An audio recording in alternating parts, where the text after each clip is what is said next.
envolvidos nesta manhã de domingo, estamos mais uma vez reunidos em Teu nome, agradecidos pela presença dos mentores espirituais, que sempre nos acompanhando, nos favorece com o aprendizado do Teu Evangelho, com a fixação daquilo que precisamos, de conformidade com o nosso entendimento, mas acima de tudo, de conformidade também com o nosso estado íntimo, que precisamos mudar em função das conturbações construídas no passado.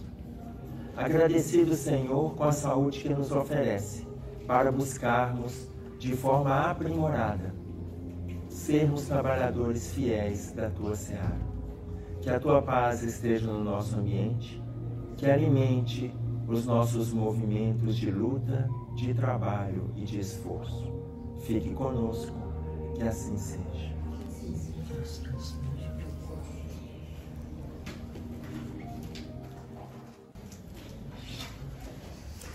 Nós estamos estudando no domingo o livro Justiça Divina. Estamos no capítulo Diante do Amanhã, que vai discutir o item 1 do capítulo 1 da primeira parte do livro O Céu e o Inferno. E aí eu quero trazer para vocês aqui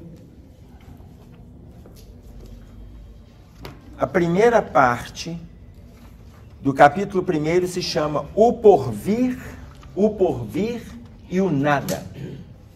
O Porvir e o Nada. Eu vou pegar só alguns trechinhos, mas olha as dúvidas que Kardec vai trazendo para a gente. Deixando a Terra, para onde vamos? Nós sabemos.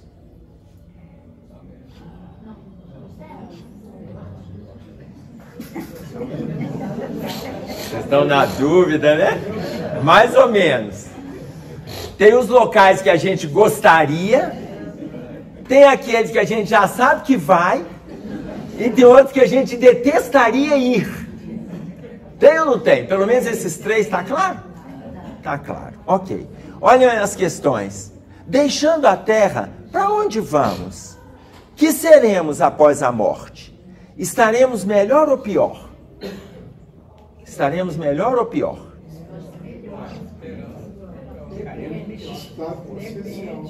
Depende, não depende? A tendência quando a gente desencarna é o outro, quando a gente desencarna, fala assim, nossa, mas ele era ótimo, ele era tão bom. Por que Deus leva e deixa que capeta aqui? Porque não tem ou não tem? E aí ele diz mais, ser ou não ser tal alternativa. Existiremos ou não? Vocês veem que são questões que ele abre. Gente, é o primeiro parágrafo, ele abre o livro O Céu e o Inferno. Para sempre ou para nunca mais? Tudo ou nada? Viveremos eternamente ou tudo vai se aniquilar? É uma tese essa que se impõe. São questionamentos. Hoje, pela doutrina, nós temos resposta de tudo. Aquilo que a gente não tem resposta, estou colocando a gente aqui encarnado. É provável que a gente ainda não tenha pesquisado, a gente não tenha aprofundado, não esteja para nós conhecido no campo do entendimento. Isso é provável. Tá claro? Mas a doutrina traz resposta de tudo. Tem coisas que a ciência ainda não respondeu e que a doutrina já está respondendo. Outro dia, a Associação Médica Espírita do Brasil soltou, junto da Associação Médica do Brasil, a Associação Médica Espírita, soltou um documento colocando 100 paralelos da glândula pineal, descobertas agora no século 21, já tinha várias situações positivas antes, várias. Mas descobriram 100 associadas às obras do André Luiz. Fazendo associação ao livro Nos Domínios da Mediunidade, fazendo a associação ao livro Mecanismos da Mediunidade e fazendo associação com o livro Missionários da Luz, que tem um capítulo direcionado à glândula pineal. Tá claro? Imaginem vocês, surgiu agora no século XXI. André Luiz escreveu no meio do século XX. No meio do século XX. Então, a ciência progredindo vai estruturando, vai alicerçando aquilo que a doutrina está trazendo para nós. Quando ele fala, traz essas questões, mas deixando a Terra, para onde vamos? O que seremos após a morte? Estaremos melhor ou pior? Existiremos ou não? Ser ou não ser? Tal alternativa? Para sempre ou para nunca mais? Tudo ou nada? Viveremos eternamente ou tudo se aniquilará de vez? Imaginem, são questões. São questões. Quando ele coloca para nós aqui, por exemplo, ser ou não ser, porque nós conhecemos essa fala, não conhecemos? Ser ou não ser. Quem falou isso para nós? Ser ou não ser, eis a questão. Shakespeare. E aí veja, o que o livro está trazendo, Shakespeare já escreveu. O que está escrito aqui no livro Céu e Inferno? Qual a data da publicação do Céu e Inferno?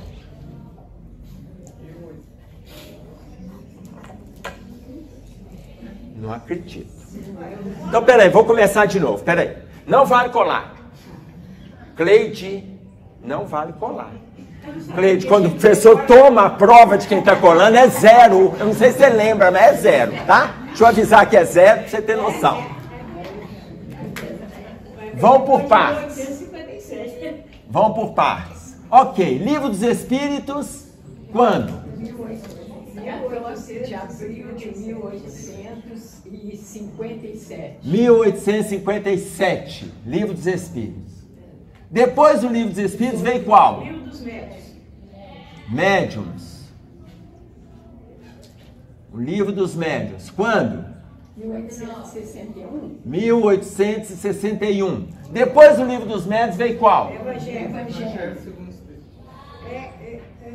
O Evangelho segundo o Espiritismo. Quando? 1864. Isto! 1864. Depois vem qual? Fala pra mim, Neiva. Já que a Neiva está acertando tudo aqui nessa casa. E olha que a Neiva não vem aqui toda semana, não. Está estudando em outro lugar. É a mais... Aí, pronto. Chamou de mais experiente do grupo. Não falou, não tem nada a ver com a idade, viu, Neiva? Tem nada a ver. Qual o livro que vem depois? É o Céu e o Inferno. Agora sim. Certeza, você viu, né? O céu e o inferno. Se eu fosse marcar, aí eu 1865. 1865. E depois? A Gênese. A Gênese. 1868. Gênese. 1868. Parabéns, viu, filho? Quando eu crescer, eu vou ficar assim, igual a você. 1868. Aqui, imaginem vocês. Só para vocês terem uma ideia. Olha, codificação, tá? Kardec desencarna em 1869. 1869 desencarna Kardec após a Gênese ficar pronta. Quando chega em 1870, o Papa Pio IX consolida, olha a fala papal, que o Papa não peca. Papa não peca, Papa é perfeito. Consolida a santificação papal.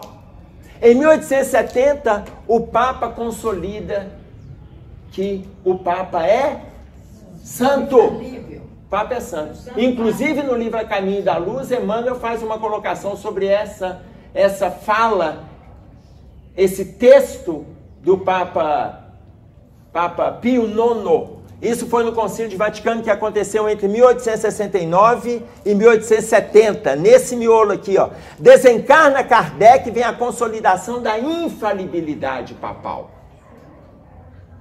E aí começa o movimento de transição. Transição. Então a transição, ela acontece nesse pedaço aqui, ó. Ela acontece nesse pedaço. A partir da chegada da doutrina espírita na Terra até a consolidação da infalibilidade papal. Uma média, por isso é que quando pergunta, o Chico perguntou para Emmanuel no livro Plantão de Respostas, quando ele pergunta para Emmanuel assim, quando é que nós devemos entrar na regeneração efetivamente? O Emmanuel responde o quê? Por volta do ano 2057. 2057. O que significa que uma transição demora aproximadamente 200 anos. 200 anos. Ela começou na chegada e ela vai se fechar por volta de 2057. Pode ser em 2048, pode ser em 2035, pode ser em 2067. Por volta, tá claro? Oi, Cleide. E lembrando também que o Emmanuel nunca citou data, né? A primeira vez nas obras dele que tem uma data assim. E é uma data que a resposta é por volta. Por volta. Não é exatamente. Tá claro isso? Tá. Bom, por que nós fizemos esse histórico aqui? Só por causa de uma questão. Vamos voltar na questão? Ser ou não ser? Eis a questão. Essa questão, quem falou para nós? Shakespeare.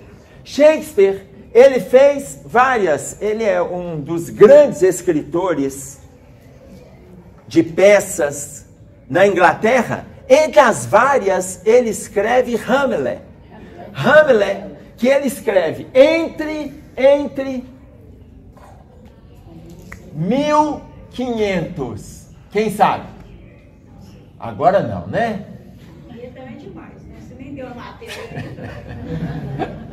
Nem dei a matéria, já estou querendo, francamente. Entre 1599 e 1602, 1900, aproximadamente 300 anos depois, Shakespeare, ele está sendo novamente estudado, ovacionado. Por quê? Porque o principal personagem da peça, que é o nome da peça, que é Hamlet. E Otelo. Hamlet e Otelo é a outra peça, tá? Porque tem várias, mas Hamlet é a primeira peça mais estudada de Shakespeare e a segunda é Otelo. Mas, quando ele faz referência a Hamlet, ele começa, aliás, ele inclusive faz referência na peça, né? No seu terceiro ato é que vai vir a pergunta, ser ou não ser, eis a questão. Quando ele faz essa colocação, abrindo o terceiro ato da peça, ele coloca o ser ou não ser, eis a questão, discutindo a vida. Viver ou morrer, eis a questão. Atualizando, trazendo para nós, século 21, ter ou não ter, eis a questão. Porque nós estamos tão envolvidos com objetos, com a matéria, com o desejo de conquistar, que a gente esquece a profundidade da fala de Hamlet, que inclusive ele se envolveu na peça, ele tem um envolvimento afetivo que aqui não é estudado em profundidade, mas mostrando que, olha, coisas nossas aqui, que é o envolvimento dele afetivo com Ofélia, tá claro? Então imaginem vocês, quando aparece no livro Céu e Inferno, voltando ao texto, quando aparece no livro Céu e Inferno, que surgiu para nós em 1865, essa frase já tinha aparecido aproximadamente 265 anos com Shakespeare. Porque aquilo que antecede, que está na doutrina, mas tem como antecessor filósofos, escritores, historiadores. A doutrina não foge disso não, gente. A doutrina trabalha junto. Quando coloca isso aqui, não significa que nós estamos na frente em alguma coisa. Não significa isso não.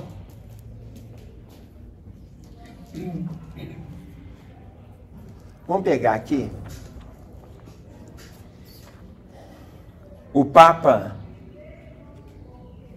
João Paulo II, ele fez para a gente 3 questionamentos que está na sua 13ª 13ª encíclica papal. 13ª encíclica papal. As encíclicas são os códigos que dirigem a igreja. A 13ª encíclica papal, o Papa João Paulo II colocou por volta do final do século XX.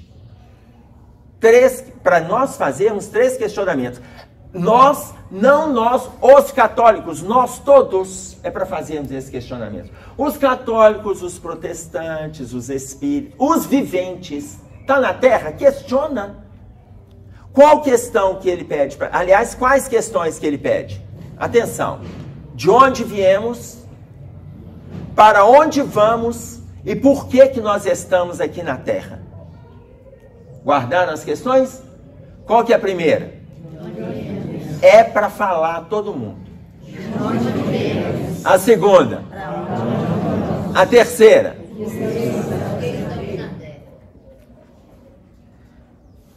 Capítulo 6 do Evangelho segundo o Espiritismo. O Cristo Consolador. Item 4. Último parágrafo do item 4 do Cristo Consolador. O Espiritismo realiza o que disse Jesus do Consolador prometido, ou seja, o conhecimento das coisas. O Espiritismo promove que a gente conheça as coisas que estão aí, promove. Aí ele diz, fazendo com que o homem saiba de onde vem. Qual foi a primeira pergunta? Fazendo com que o homem saiba de onde vem, para onde vai e por que ele está aqui na Terra. Colou aí, né? Ah, o Papa colou. Não que ele também ia tirar 0. Aliás, ele nem chegaria a Papa se colasse. Nem chegaria a Papa. O que significa isso? Ah, o Espiritismo está na frente. Não, tem nada disso, gente. Tem nada disso. Por que não tem nada disso? Porque está todo mundo caminhando. Está todo mundo caminhando. Significa que todas as religiões estão caminhando, todas as pessoas estão preocupadas, todo mundo quer melhorar, todo mundo está atrás do progresso, todo mundo quer evoluir, todos, independe de religião, independe da época da colocação. Por quê? Se o livro Céu e Inferno coloca para nós sobre estas questões, o livro Céu e Inferno, se o Evangelho segundo o Espiritismo coloca para a gente em 64, Shakespeare falou na sua peça, no seu texto, mas anterior a Shakespeare, que fica para nossa, mas Shakespeare é criativo. Não, é claro que ele é criativo, mas antes dele, o filósofo Parmênides falou aproximadamente essas colocações de Shakespeare em torno de 500 anos antes de Jesus. Quando Shakespeare fala aqui, ele está falando 2000 anos depois de Parmênides. 2000 anos depois de Parmênides. Quando a doutrina espírita traz para nós aqui, ela está falando aproximadamente 250 anos. Quando chega 1900, 2000, a gente está falando disso aqui, nós estamos falando 300 anos depois. Imaginem vocês como que isso é atual. Tá claro, gente? Aqui, o capítulo do Justiça Divina se chama Diante do Amanhã. Eu ainda nem entrei nele, eu só estou no primeiro parágrafo do Céu e Inferno. Mas como hoje é um seminário, a gente vai até à tarde, né? Olha bem, todo homem experimenta a necessidade de viver, de gozar, de amar, de ser feliz. Todo mundo experimenta essa necessidade. Isso tem a ver com todos nós. Dizer ao moribundo, pega a pessoa que está morrendo, dizei para ele que viverá ainda e que a sua hora será adiada. Dizei-lhe, sobretudo, que ele será mais feliz do que porventura tenha sido e o seu coração vai se rejubilar. Olha o tanto que a gente gosta de viver na terra. Ele já está falando isso aqui. Qualquer um de nós, se perguntar quem quer morrer, hoje, à noite, dá tempo de você almoçar? Ninguém vai responder que sim. Tá claro? Porque se o moribundo, pronto para se desligar, se falar que ele vai... Olha, se falar que ele vai viver, que a morte dele foi adiada, ele já tem uma melhor. 10 minutos depois desencarna, né? Precisava dar força para ele, né? Precisava dar uma força para a saída.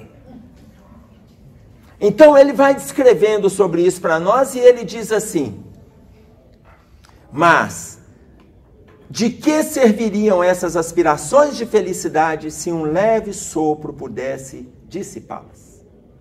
E aí é que ele começa a descrever para nós sobre o porvir e o nada. De que serviria essas aspirações, toda a codificação, se um leve sopro levasse isso tudo embora? Ou seja, tudo que a gente está aprendendo, se fosse real, tudo que a gente está aprendendo, morreu, acabou. Para que vale tudo isso? Não é Roberto Carlos. Eu sei que vocês pensaram de que vale tudo isso se você não está aqui, não tem nada a ver, tá claro?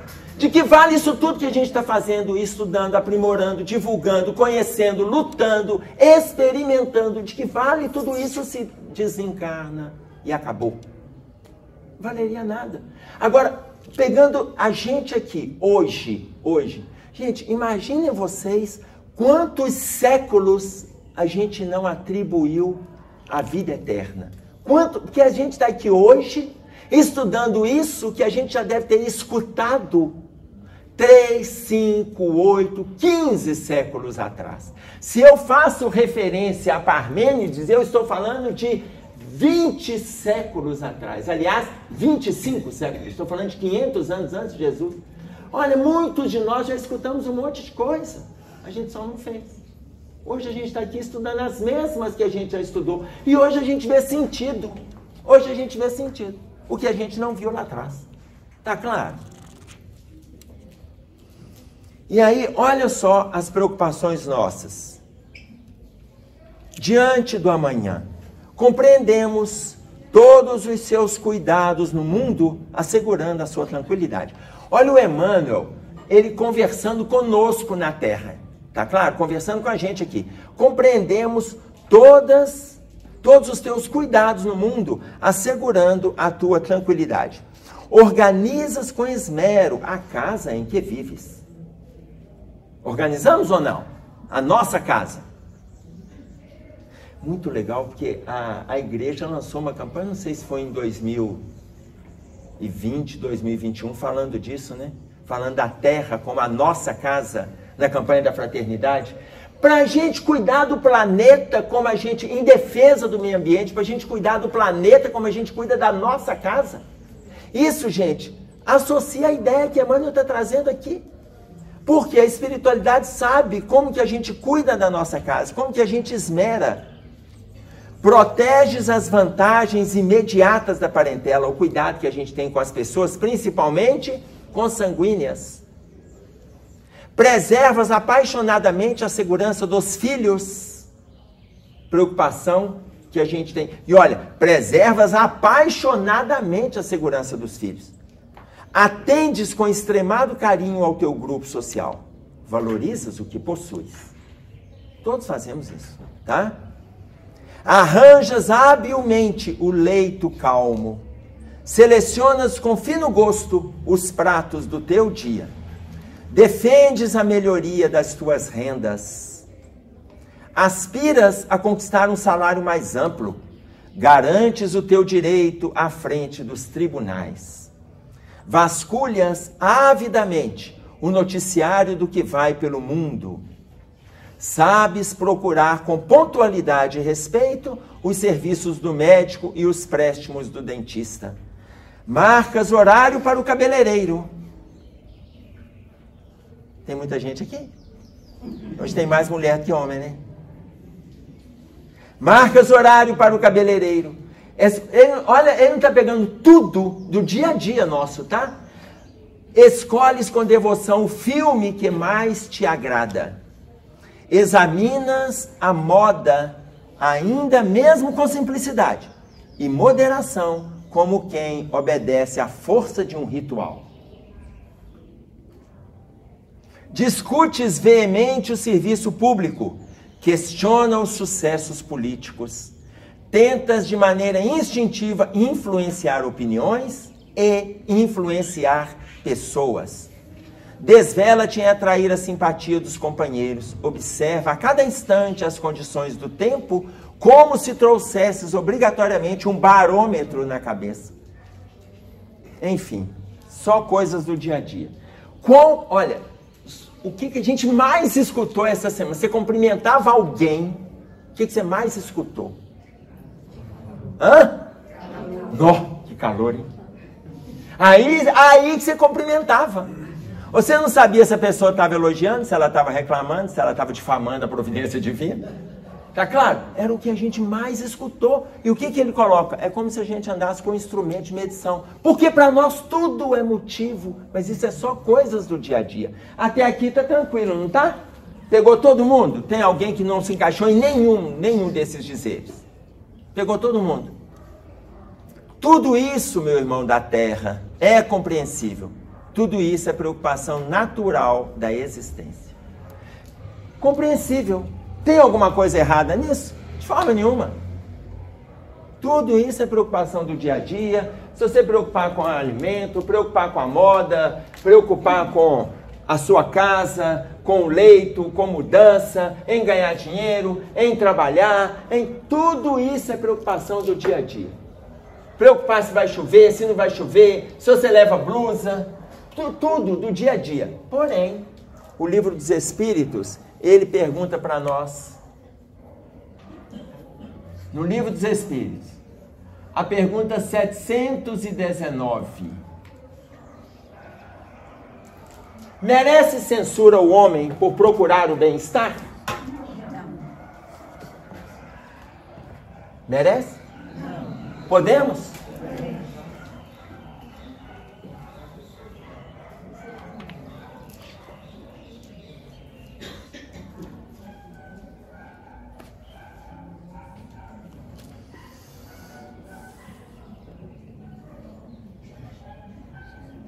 Merece censura o homem? Merece censura o homem por procurar o bem-estar? Olha bem, é natural o desejo do bem-estar. Tudo isso que a gente tem de preocupação é natural, todo mundo tem, a gente precisa se preocupar mesmo, faz parte do dia a dia, é o nosso contexto, são as nossas relações.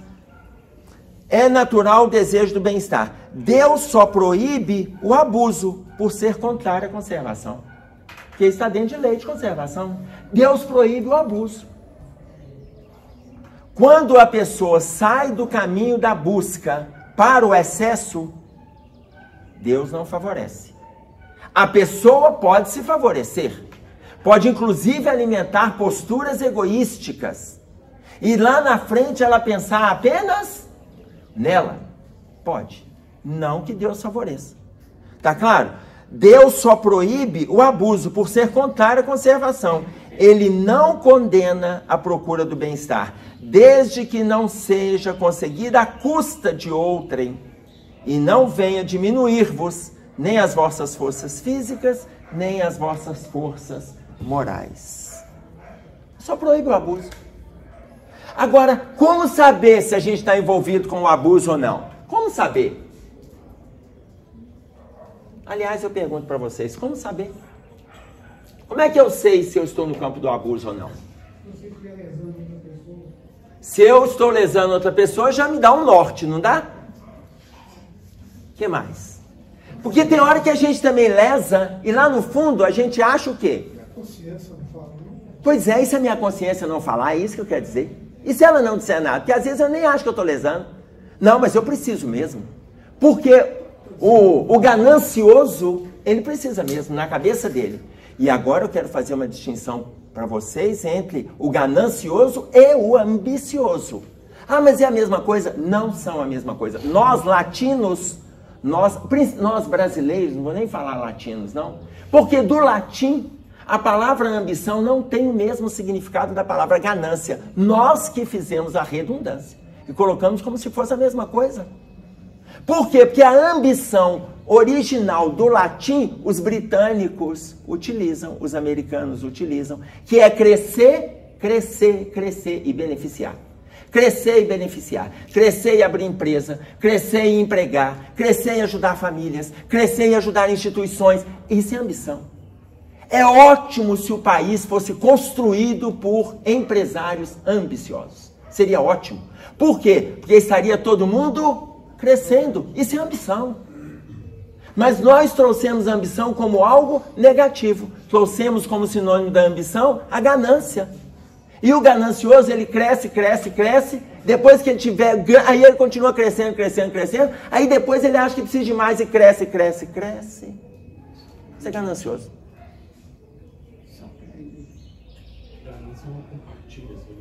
A ganância não compartilha. O ambicioso compartilha. Ele é ambicioso para crescer e dividir. O ganancioso é ambicioso só para crescer.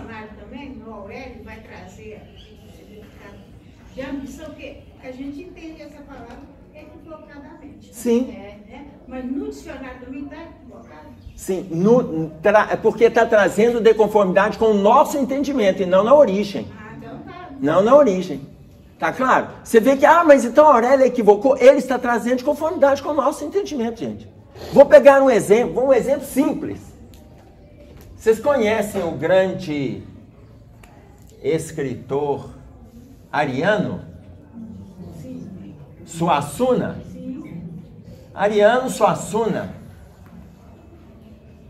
Todo mundo tem uma história dele. Suassuna. O Ariano Suassuna, ele encontrou com Aurélio Buarque de Holanda. Quando ele encontrou com Aurélio, ele pegou e falou que o nome dele estava escrito errado. Porque lá no Aurélio, que tem o significado lá de Suassuna, e aí o Aurélio foi conversar com ele que o nome dele estava errado. Suassuna está com C cedilha. O Ariano, conversando com o Aurélio, falou assim, olha, o meu nome está escrito errado. Quando você escreve o meu nome, Aurélio falando com ele, você escreve meu nome com C cedilha. O meu nome é com 2 S's. E aí o Aurélio falou com ele assim, é porque o seu nome, ele tem origem indígena. E como ele tem origem indígena, Suassuna se escreve com C cedilha. O Ariano chegou e colocou para ele assim, quem falou que o meu nome tem origem indígena? Eu não sou indígena, não tenho parente indígena, o indígena nem fala esse nome, e eu não quero que meu nome seja escrito com C cedilha, meu nome é com 2 S's. Por quê? Aí o Aurélio falou assim, mas por quê? Ele falou assim, porque Suassuna parece nome de cobra. Sucuri, Cascavel, Suassuna. Não quero Suassuna com C cedilha, não. Ele pegou e mandou mudar o nome dele. Não tem nada de o povo começar a escrever Suassuna com C cedilha. Tá claro? Então, quando o Aurélio escreve, ele escreve de conformidade com o nosso entendimento. Quando você começa a pesquisar na origem da palavra, de onde ela está vindo, tem termos que são nossos e tem termos que estão no entendimento. Então a gente pode entender também que na questão do egoísmo, os dois casos, o ambicioso e o ganancioso. Vai diferenciar um pouco, se a gente colocar no entendimento do egoísta. Vai diferenciar um pouco. Por que que vai diferenciar? Por que que vai diferenciar? Porque aí nós vamos trazer a visão que traz para nós a doutrina espírita. O que que ela fala do egoísta?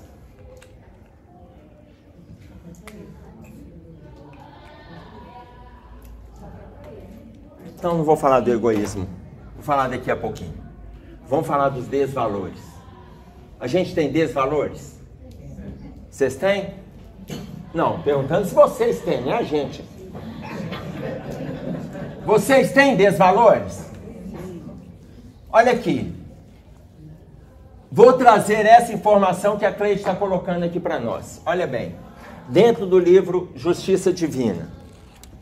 Porque aqui ele diz assim, tudo isso, meu irmão, na Terra é compreensível. Tudo isso é preocupação natural da existência. No entanto, e aí nós vamos chegar nessa questão, tá, Cleide? No entanto, não conseguimos explicar o teu desvairado apego às ilusões de superfície. Vocês veem que eu já passei por todas as ilusões, não precisa da gente ficar, porque cada frase cabe um comentário, não precisa de ficar ali.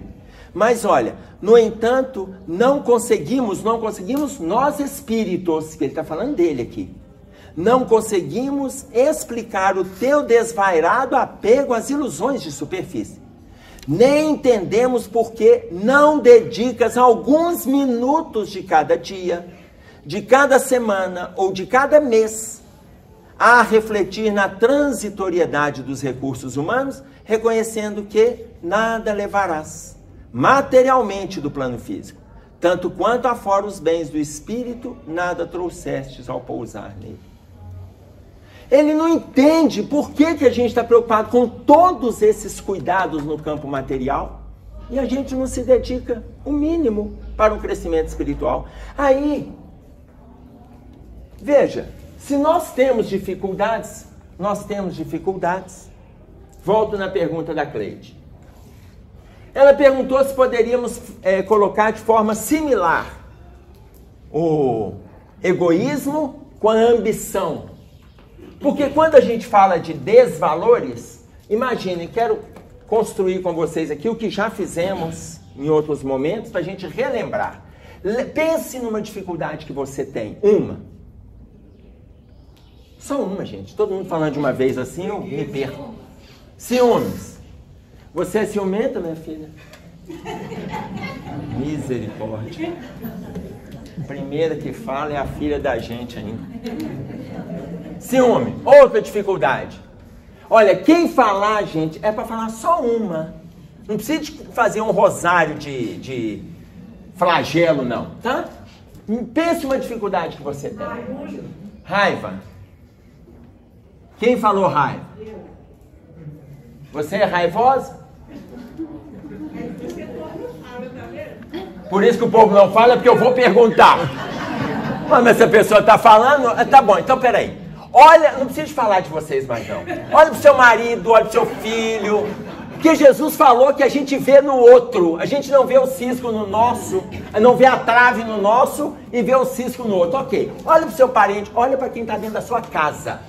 Olha pro seu marido. Quem tiver com marido e esposa aqui vai falar assim, a gente vai separar. Cuidado com o que você vai falar. Orgulho. Orgulho eu vou deixar para daqui a pouco. Orgulho. Comodismo. Mais.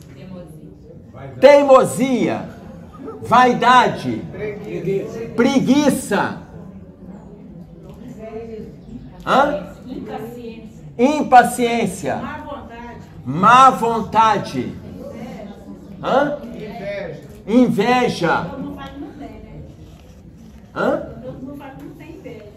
Não, quase ninguém aqui. É bom falar para o grupo evangelizado por isso. E quase ninguém tem. O que mais?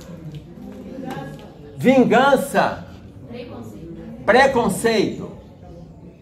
Fofoca é? Ah, então vou colocar fofoca. Mentira é? Ah, então vou colocar mentira. Gula é? Então vem pra cá, gula. Tá bom? Em algum desses aqui, gente. Todo mundo se encaixa? Algum. Ou tem gente que não se encaixa em nenhum desses? Levanta a mão. Não, levanta que eu quero conhecer esse santo. Levanta. Porque veja, olha, todos nós, algum. Mas aí nós vamos ver aqui que temos o que o Evangelho segundo o Espiritismo ensina para nós. Qual que eu deixei para depois?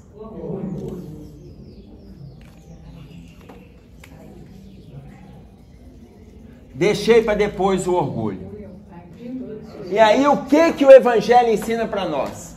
No capítulo 7 do Evangelho segundo o Espiritismo. Tá? O orgulho é o pai de todos os vícios. Que o orgulho é o pai de todos os vícios. Você está muito gentil em condenar este pai ao fogo do inferno, que não é o pai. Lá coloca o orgulho, representa a origem. Eu prefiro a origem para a gente não acabar com os pais. Origem de todas as nossas dificuldades. Tudo nasce porque a gente tem orgulho. Tudo nasce em função do orgulho. Tá claro?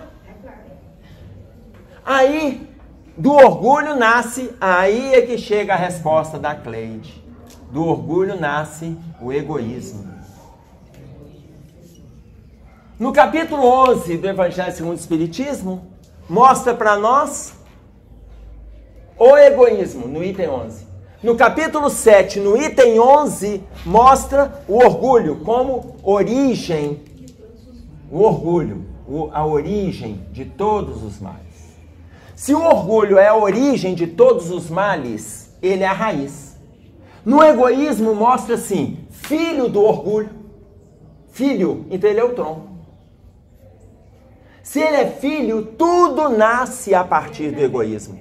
Aqueles males que a gente pensou, que a gente sabe que tem e que a gente não colocou, aqui, tem a nossa postura egoística, aonde nós estamos pensando na gente. Dá para confundir o egoísmo com a ambição? Não, por causa desta analogia que o Evangelho traz para a gente. Se nós colocarmos no senso comum, sim. Mas o ambicioso é aquele que angaria e faz um movimento de distribuição. O egoísmo angaria. A gente pode confundir com a ganância. Mas como ele vai associar outros vícios, ele não é só ganancioso. Entenderam ou está difícil? Entenderam? Oi. Por isso que a gente fala assim, né? Eu não sou preconceituoso, eu não sou orgulhoso, eu não sou isso, não sou aquilo. Ó, nem preconceito racial de jeito, o meu melhor amigo é negro. Tem gente que ainda... Não sou não. Então, a gente vê muito isso quando você começa a tocar nessa questão. A gente, para olhar no espelho, é meio complicado. Por isso é que o movimento, ele tem que ser de autoavaliação, gente. O movimento tem que ser de autoavaliação. Não é o outro que nos avalia, é a gente que se avalia. Ah, mas o outro... Pergunta 913 do Livro dos Espíritos. Nós podemos observar o erro do outro? Podemos ou não? Podemos. Gente, o prazer dessa vida é observar o povo errando. Não, mas calma. Mas tem o prazer de ver o povo pisar na bola? Tem ou não tem? Ah, vocês são muito melhores do que eu. Você imagina, nós podemos observar o erro do outro? Podemos. Está escrito no Livro dos Espíritos. Estou inventando nada. Está escrito lá. Mas, para aprender com o erro do outro, não repetir o mesmo caminho. Para isso. Para aprender com o erro do outro. Entretanto, divulgar o erro do outro é cometer um erro ainda mais grave do que aquele que eu cometeu. Então, olha, nós podemos observar o erro do outro, mas a pior parte para nós é ficar contido. Ficar só com a gente. Ficar só com a gente. Mas como é? Eu vou observar, mas não vou contar para ninguém. Aí começa o nosso desespero, porque a gente quer contar. Ah, mas a gente fala assim, ó, não é falando mal não, viu? No movimento espírita, não é falando mal não, mas é para a gente aprender com a experiência. Você imagina que tem uma história que a Cleide já contou aqui uma vez, que eu conto em outros movimentos, né? Em outras palestras, essa pessoa que reclamava de cansaço, tudo dela é cansaço. Você vai lembrar dessa história, Cleide? Tudo dela é cansaço, que ela estava cansada demais, que ela precisava de pelo menos uns 15 dias. Isso foi lá na livraria, tá? Lá na Novos Rumos, que ela precisava de pelo menos uns 15 dias para ela descansar, mas para deitar, descansar. Na reunião. Na União Espírita, na livraria da União. E você guardou isso até hoje. Oh, gente, como que a experiência serve? Aprendeu. Por isso que eu divulgo. Olha, ela trabalhava lá na União Espírita Mineira, na livraria. Hoje tem a livraria Novos Rumos e a experiência está ali, porque ela é significativa, gente. Reclamava de cansaço, precisava de pelo menos uns 15 dias para descansar. E aí reclamou, tá, depois foi embora. Ele estava indo para um banco fazer serviço de banco, foi atropelado. Ele ficou 45 dias de repouso. Mas eu não queria descansar? Foi essa ou não foi a história? Também guardei, porque meu cabelo era preto e a cor que ele tá. Se eu não guardar uma experiência dessa, gente, você imagina, ele pediu tanto a Deus que ele precisava de descansar, que Deus deu para ele um descanso 3 vezes maior que o que ele pediu. Se recuperando do atropelamento. Olha que bacana. Deus não é o máximo. É o máximo, não tem nem como questionar. E ele teve que colocar aquele negócio de ferro, assim, a gaiola. Aí ele falou assim, mas antes ele falou assim, ó, a pessoa recebeu tudo na bunda bem, a comida, café da manhã, então ele recebeu tudo. Do jeito que olha que bacana. Ainda teve que ficar engaiolado com a perna. E antes, quando estava com saúde, queria ficar à toa para receber tudo na mão. Engaiolado, recebe ou não recebe na mão? Pronto, olha que beleza. Você vê que Deus ofereceu com juros, atendendo o pedido daquela peste. Tá claro? É assim que funciona, gente. Quando nós vimos aqui, não dá para a gente confundir desvalores, porque a origem deixa claro para a gente a questão do egoísmo e deixa claro o lugar do orgulho. A gente está trabalhando isso aqui? Claro que estamos. Mas demoramos quanto tempo para fazermos esse movimento? Séculos. Porque olha a fala que acabamos de ler de Emmanuel.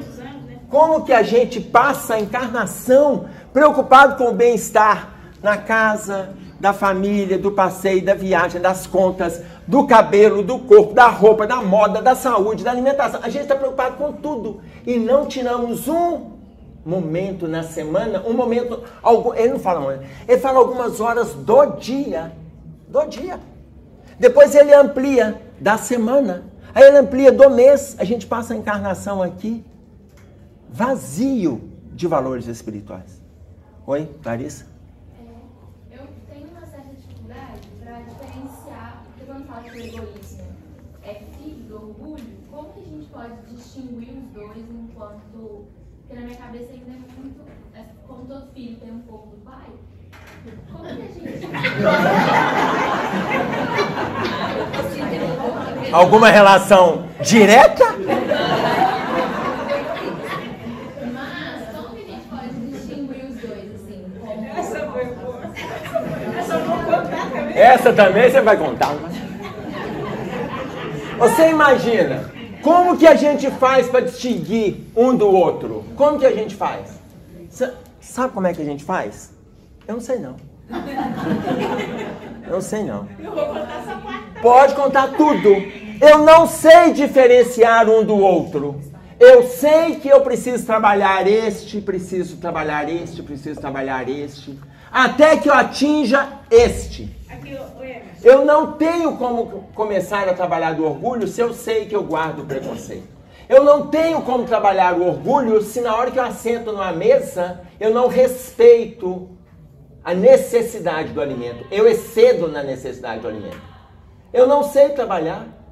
Eu não sei trabalhar, por exemplo, o relacionamento afetivo se eu tenho que ter o outro para mim. Como é que eu vou tirar o ciúme? O outro é meu. Como é que eu vou tirar o ciúme? Como é que eu vou tirar a vaidade se eu me encanto? À medida que alguém valoriza isso ou aquilo, ou me valoriza nessa ou naquela posição. Se eu não consigo tirar aqui, mas eu preciso diferenciar para cuidar daqui. Olha, ninguém compra, ninguém começa a construir uma casa comprando telha. Mas eu achei umas telhas ali na promoção. Eu já vou comprar a telha, colocar num lote do meu amigo, porque quando eu tiver o lote, tiver a planta, tiver o espaço, aí eu já costumo pegar a telha na promoção. Eu não tenho como construir a casa comprando as telhas. Eu primeiro tenho que ter tudo antes de chegar na telha. Eu não tenho como trabalhar essas coisas aqui, mas eu vou começar pela origem, eu vou tirar o meu orgulho. Não tem jeito. Na hora que eu sentar na mesa hoje, domingo, sabe hoje? O dia da refeição, alguns familiares reunidos. A gente está aproximando do final do ano. Imaginem, tá? Já tem gente perguntando como é que vai ser e aonde vai ser a ceia. Faltando 3 meses, já tem. Já sabe o que ele vai sentar para alimentar. Como é que vai trabalhar aqui se não conseguiu aqui? Então, filha, eu não sei diferenciar não, tá bom? Tô na luta lá em cima ainda, tá? Quem levantou a mão aqui? Oi. Olha, uma coisa que também nos ajuda muito, foi o próprio Andrés fala, que ninguém evolui de uma só vez em todos os segmentos. Sim. É uma coisa de cada vez. Então, a gente consegue, por exemplo, eu tive a grande satisfação de trabalhar com o Martins Peralta. E ele me ensinou, ele foi meu professor de espiritismo. E ele dizia uma coisa muito interessante que eu experimentei agora, que me perguntou o que era equilíbrio. Se eu sabia. Eu falei, se tiver no nivelamento na balança, beleza, os dois estão no mesmo prato, né? Ele falou, mas na vida prática não é assim que funciona. Na vida prática, é você receber qualquer notícia sem perder a serenidade. Isso chama equilíbrio. Se você tem esse equilíbrio, você já atendeu a metade de todos os questionamentos dos desvalores. E quando foi terça-feira atrasada, não sei se vocês viram no jornal, um acidente da Copasa aqui no Santa Efigênia. E era meu filho. E aí, quando tocou o telefone do terceiro foi me falar, eu lembrei de Martins Peralta e disse assim, Cleide, equilíbrio. Ele não perder a serenidade, hein? Tranquilo aí, vai aqui. E aí, quando eu vi os casos que deram perdas contadas, os dois deram perdas. Eu fui lá no hospital, mas assim, pensando muito no Peralta. Graças a Deus, a poltrona dele só soltou do carro. Eu te falei, tudo bem, não tem notícia pra ficar tranquilo, tá tudo bem. Mas quando a gente viu lá na televisão, nossa, você pensou assim, não, os dois caras... Desencarnaram. E é lógico que teve uma tristeza muito grande, que uma menina que estava saindo da escola, o carro bateu nela depois de rodar, bateu, ela estava no passeio. E cortou 5 dedinhos da pé dela, assim, sabe? Uma menina de 13 anos. Mas eu tô te falando assim, quando você começa a trabalhar a questão da serenidade, do equilíbrio, porque vai trazendo tudo isso aí. Por quê? Meu filho, e fala meu com tanto orgulho. Fala meu com tanto orgulho, fala meu com tanta posse. Exato, isso. Então naquele momento eu estava tentando trabalhar isso, sabe? Tá. Eu vou repetir essa colocação que a Cleide fez, para quem está lá atrás e não escutou, porque ela está dizendo a respeito do acidente que teve da Copasa. O filho dela estava envolvido nesse acidente, mas ela está fazendo referência à fala do Peralva, que ensinou para ela, quando ela trabalhava com ele na União Espírita Mineira, e ele foi um dos diretores da Casa Máter do Espiritismo no nosso estado, que é a União Espírita, e ele colocou, perguntando para ela o que é equilíbrio. O que é equilíbrio? E aí, quando ela colocou do nosso jeito, quando as coisas estão caminhando numa balança e a gente está dando conta, é equilíbrio. Ele respondeu de forma mais aprofundada.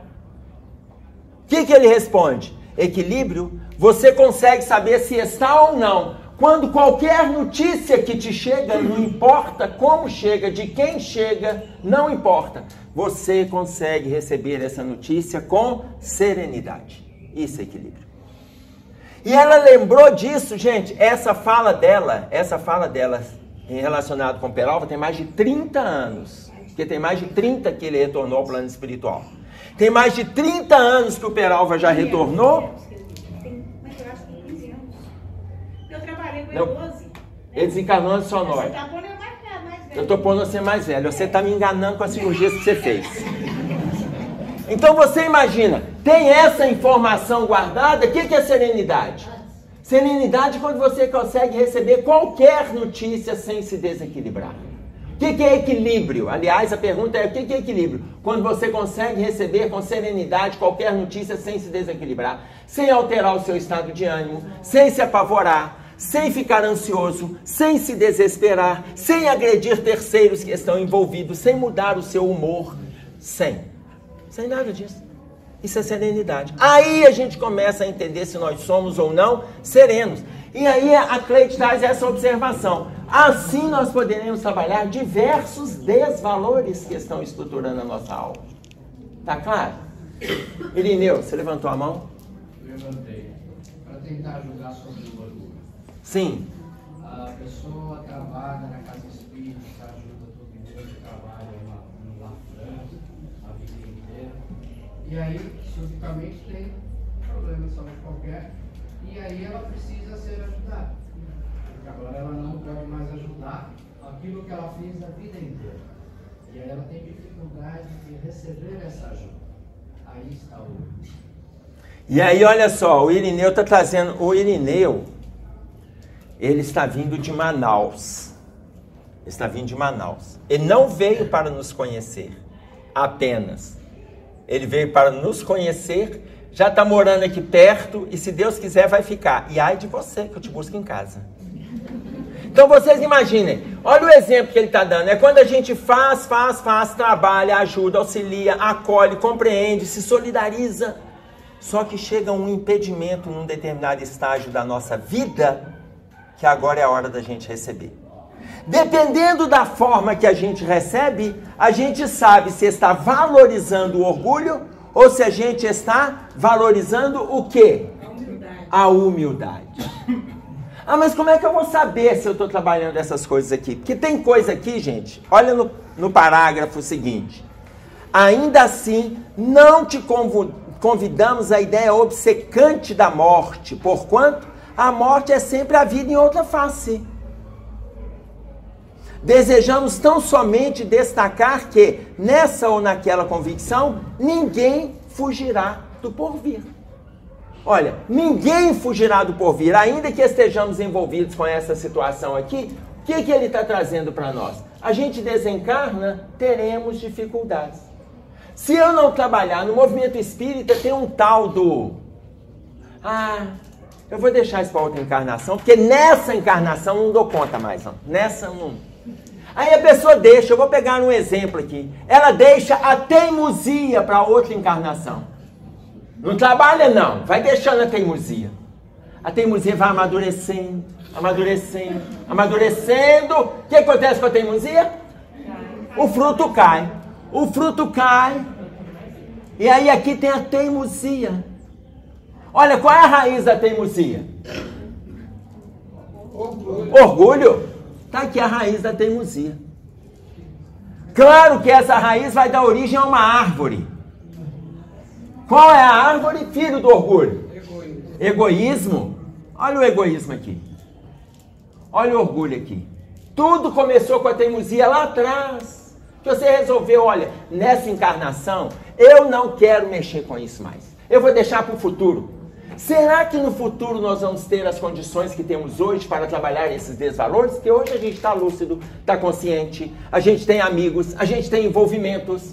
Agora, imaginem vocês, a teimosia que está originando esta árvore vai dar origem a outros frutos.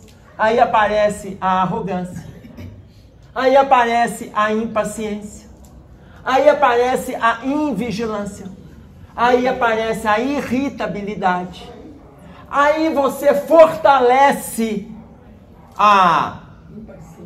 o isolamento, aí você fortalece a angústia, aí você fortalece a tristeza, aí aparece o estado depressivo, aí aparece a melancolia, aí aparece as dores no corpo, aí aparece um desejo de morrer. Daí a pouco a sua árvore está pronta. Sua árvore de desgraça social, desgraça moral, está tudo pronto outra vez. Por quê? Não queria trabalhar a teimosia no passado, chegou. Você não quis trabalhar no passado, nós temos condições de trabalhar isso tudo agora. Eu não estou dizendo que a gente tem que desencarnar angelizado, não é nada disso. Eu estou dizendo que a gente tem que ter segurança de que estamos, não tem as preocupações materiais. Por que não nos preocuparmos com as questões espirituais, aonde a gente vai começar a eliminar desvalores? Eu vou agredir o orgulho se eu luto para eliminar esses valores. Eu vou agredir. Mas se eu não lutar, eu vou construindo árvores. Vou construindo árvores. Aí daqui, de uma teimosia, vão surgindo vários desvalores e eles vão trazendo companheiros. Isso é igual a pessoa fala assim, perdi 4 quilos, perdi 8 quilos. Daqui a pouco o peso que ela perdeu, acha. E ele traz companheiros. Ele vem com 12. Tá claro? Ele traz os amigos. Olha, a teimosia também vai trazer vários amigos não trabalhados. Daí a pouco está construída a árvore, porque a gente não trabalhou isso quando a gente está tendo condições de trabalhar. Tá claro? Gente, eu vi que alguns dedos se levantaram aí, mas são 10:03. Espera aí, porque esse último parágrafo a gente precisa dele. Disse o Cristo: andai enquanto tendes luz. Capítulo 12 de João. Andai enquanto tendes luz. 12:35. E aí ele diz para nós assim: isso quer dizer que é preciso aproveitar a luz do mundo para fazer luz em nós. É preciso aproveitar a luz do mundo. O que nós estamos fazendo aqui quando a gente cita a referência, quando coloca no vídeo, quando a gente discute, tece comentário, escuta o comentário de outra pessoa, traz isso para o nosso entendimento, traz isso para a autoavaliação, aproveita alguma coisa, não aproveita outra coisa. Isso é a luz do mundo. A gente precisa aproveitar a luz do mundo. Para quê? Para nós, já que estamos tendo essa condição, para nós eliminarmos o mal-estar íntimo e conquistar a luz espiritual. Quando ele coloca para nós, é preciso aproveitar a luz do mundo para fazer luz em nós. À medida que a gente aprende, quando eu falo assim, a Cleide citou um exemplo e tal, eu aprendi aquele exemplo, eu aprendi. Quando ela fala do cansaço, vou ter cuidado até para falar que eu estou cansado, quero ficar. Quer dizer, eu não falo isso, mas se eu sentir que eu estou cansado, eu vou descansar. O que a gente escuta das pessoas reclamando, nossa, eu estou cansado. E esse calor, então, piorou o meu cansaço. Porque tem gente que já é cansado crônico. Tudo dele é cansaço. São duas reclamações que essa pessoa faz. Primeiro, que está cansado. Segundo, que está sem dinheiro. São as reclamações que mais aparecem hoje na Terra, gente. Sim, pois é, mas como o calor é temporário, né? Então ele associa. Ora, vou trabalhar isso aqui para que a luz seja feita em mim. Preciso trabalhar esses desvalores. Mas se eu não quiser, no futuro eu trabalho. Não tem problema não, no futuro eu vou fazer. Porém, será que no futuro eu terei as mesmas condições que eu estou tendo hoje? Que esse é o questionamento que a espiritualidade faz. Será que daqui a 2, 3 séculos eu vou ter as mesmas condições que eu estou tendo para trabalhar hoje com o meu discernimento, com o meu bom senso, com a minha saúde? As dificuldades tendem a aumentar. Mas a espiritualidade deixa o questionamento para nós. Gente, aqui, nosso tempo acabou. Eu sei que 4 pessoas levantaram a mão e eu não vou poder abrir não, sabe por quê? 10 e 5, se cada pergunta que eu demoro a responder, assim, eu gastar mais 5 minutos, nós vamos até 10 e meia. Mas você pode levar para pensar? Ah. Então as pessoas podem perguntar e eu não responder nada porque eu levo para pensar. E deixo todo mundo sem a resposta. Ô Cleide, não alimente o meu egoísmo, Cleide. Não faça isso, a gente acabou de ver a árvore. Enfim, nós vamos encerrar. Ainda assim, eu acho que tem pessoas que podem ter sido tocadas nesse momento através desse chamamento. Sim. Porque tem algumas coisas ali que a gente não dá valor. A gente tem, mas não valoriza para trabalhar. Aí você fala assim, nossa, será que... Não. Eu acho que ela diz dessa forma. Mas esse questionamento vai começar a partir dessa primeira árvore ali, sabe? Sim. Essa fala, eu estou falando assim, é difícil eu dar a palavra, porque a tendência é eu trazer, olha, eu trazer uma resposta. É claro, essa fala tem gente que pode não ter se tocado. Olha o versículo que o Emmanuel encerra o capítulo. Andai enquanto tendes luz. Ok, mas ele para no capítulo, ele para aqui. Ele para aqui. Mas ele continua. Jesus continua. Jesus continua dizendo o quê? Para que as trevas não te apanhem. Andai enquanto tendes luz. Enquanto a gente está recebendo, está triturando, está fomentando. Enquanto a gente está vivificando o estado de melhora, andai enquanto tendes luz. Para que as trevas não te apanhem. Aí Jesus continua. Pois quem anda em trevas não sabe para onde vai. Quem anda em trevas não sabe para onde vai. Se Jesus coloca isso para nós, o que acontece? Eu não aproveitei a luz, as trevas me apanham, essa semente amadurece, vai criando outras sementes e o mal-estar vai ampliando dentro de mim. Nós vamos dar uma paradinha aqui. Você falou que era um seminário, velho. Pois é. Falei brincando. Tá vendo? Já sei que brincadeira tem limite, né?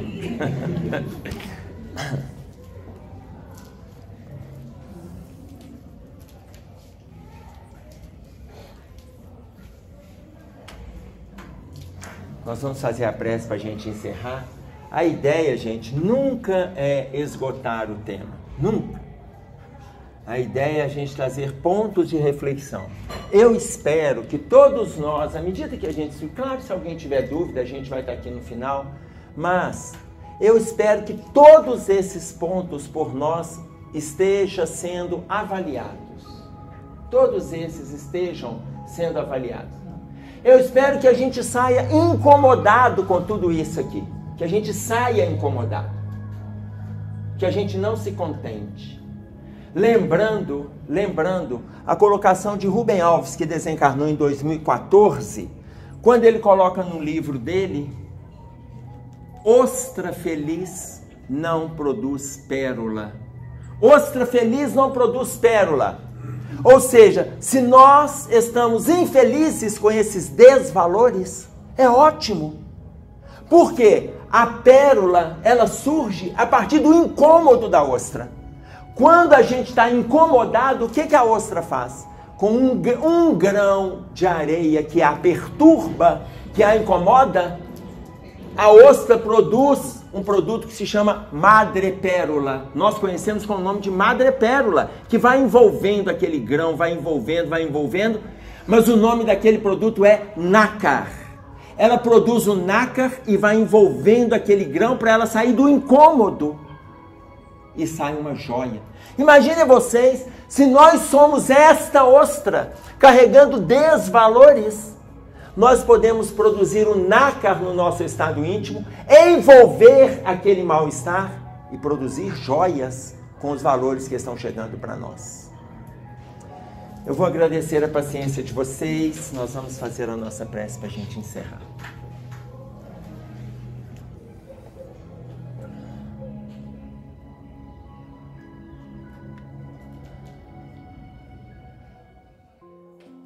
Pai nosso que estás nos céus, santificado seja o teu nome. Venha a nós o teu reino, seja feita a tua vontade, assim na terra como no céu. O pão nosso de cada dia nos dai hoje. Perdoe as nossas dívidas, assim como nós perdoamos os nossos devedores. Não nos deixeis cair em tentações, mas livra-nos do mal. Porque teu é o reino, o poder e a glória para todo sempre. Com esta prece, Senhor, estamos encerrando o nosso estudo desta manhã de domingo. Fique conosco, que assim seja.